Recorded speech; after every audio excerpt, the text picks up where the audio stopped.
What's up, y'all? What's up, everybody? I am so glad that you guys tuned in today. I am doing a Q&A.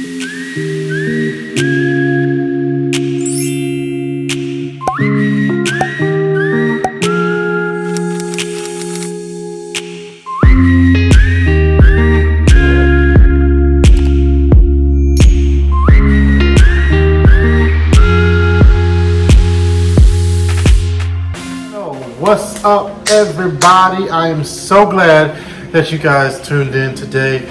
So today's vlog is a special one. I am doing a Q&A. I wanted all of my subscribers to get to know me, and I thank you guys so much. At this point, I have 173 subscribers.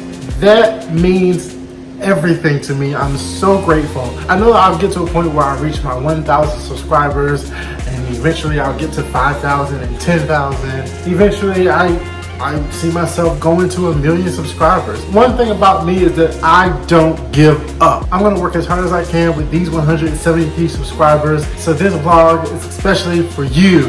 Thank you, thank you, thank you for your grace, for your love, your kindness, jumping on board with the ride and riding down with me. So today I decided to do a Q&A. I posted on my Instagram and on Facebook. I requested that people send me questions that they would want to hear answers to. Get to know me, Adam Lee.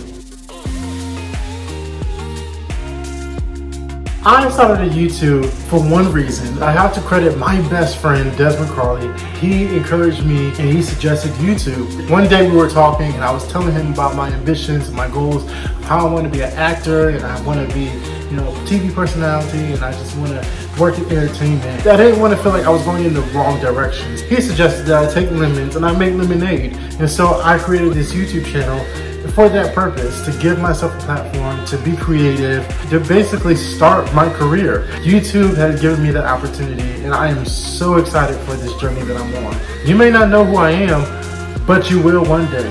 So go ahead and hit that subscribe. Okay?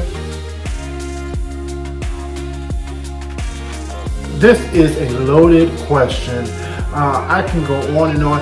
I can create a vlog all by itself as to why I left the classroom. You know what?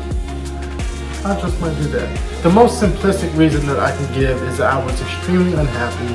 I wasn't passionate, and I felt like it wasn't fair to my students. And I had to find peace within myself to understand how effective I was in the classroom. I was a great teacher.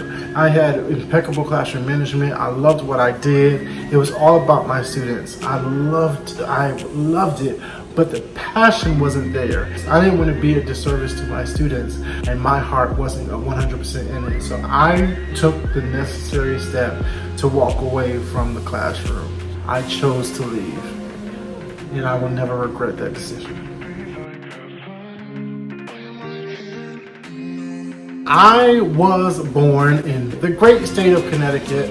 I go to Connecticut probably twice a year, and I love it. It's so nostalgic just seeing everything that I remember growing up as a kid. Eventually we moved to Virginia Beach. I feel like I claim Virginia Beach more than I claim Connecticut. I spent the first 10 years of my life in Connecticut, and then the next 20 years I spent in Virginia. So I claim Virginia as my home, but I was born and somewhat raised in Connecticut. Believe that.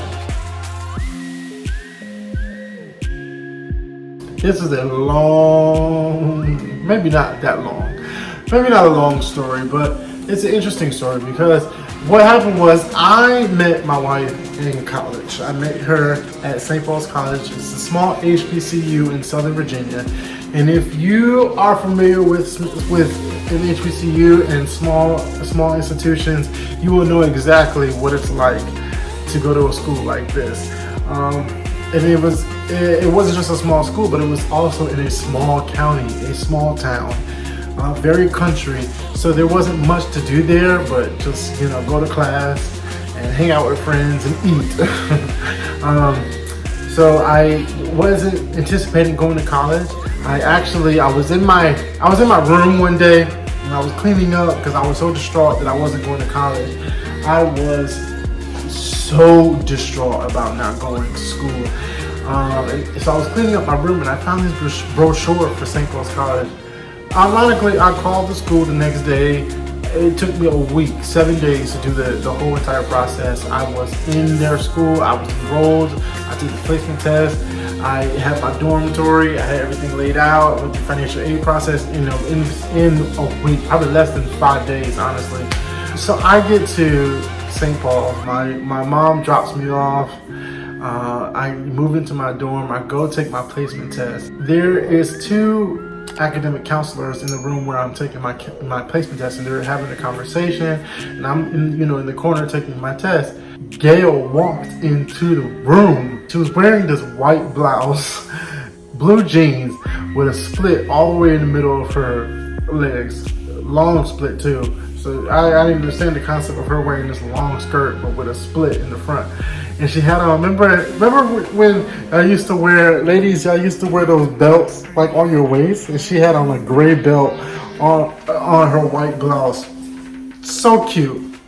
And so she came into the room and she was talking to the academic counselors, having a conversation. They were like, "Are you singing tonight?" That week was freshman week, and so each day they had like special events, and so they had the freshman talent show that day, and they asked her if she was going to sing, and she said, no, I'm not going to sing. I'm not gonna sing. So eventually, the guy who I met Tyrese skip with, he brought me down to rehearsal. They had rehearsal. I watched her basically. She was so intriguing. I watched her that entire day, the entire night. But our first conversation wasn't until we got to Kings Dominion that same week. And so the group that I was a part of, I met her brother, her oldest brother first. And her oldest brother invited me to hang with their group. And Gail, of course, was a part of that group. And so my first conversation was at Kings Dominion. We were standing in a line to ride a ride, and she asked to wear my hat. And I said, sure. Took my hat off and I gave it to her. And she was like, no, I just wanted to see if you would let me wear it. I said, okay. Anything prior to Kings Dominion, she does not remember a thing. And I tell her all the time, I tell her exactly what she was wearing, what the conversation was like, what she was saying. She does not remember. I don't know how she does not remember that moment or those moments. But clearly she didn't see me in the corner, but I saw her. 5 years later, we got married. But that's how I met my wife. Absolutely not. I just had a very, very small circle of friends that I hung around. I was a music freak. I was all about the arts, but I was definitely not popular in high school. I was a weird kid because I used to steal a lot of stuff. I was a klepto. Something was wrong with me. I just loved papers and stationery, and I used to like imagine myself being a teacher. Interestingly enough, I became a teacher. I used to come home with book bags of stuff. I don't know why I was that weird, but that's the type of kid I was, and I was extremely sensitive. I would cry all the time. I was inquisitive. I was sneaky. As a teenager, I felt lost, I began to, develop sexual feelings for guys. And I didn't understand, what was going on. I tried to hide it for so long. I was inconsistent with who I wanted to be because I was fighting against it. I always got picked on when I was a kid as far as like my mannerisms, like how I talked, how I walked. And people used to call me gay all the time. And of course it hurt my feelings, but now I guess as an adult I'm used to it and don't really care, because I know who I am, and I know what I am, and I know what I'm gonna be. I don't apologize for me being me. If it doesn't work for you, who cares? Get over it, live your life, because I know I'm gonna live mine. Okay? This is an interesting question. People are not treating me differently in a negative way. I've received a lot of support. A lot of people congratulated me. People embraced me, and I appreciate that. I gotta be honest and say a lot of guys have reached out to me. Honestly, I promise you, I wish they would not. But other than that, a lot of support and a lot of positivity.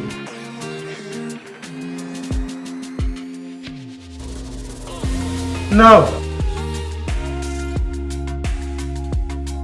being able to encourage others. I believe that God has gifted me in that, and I try to do that as much as possible. I try my best to be the best cheerleader for everyone. I love doing that.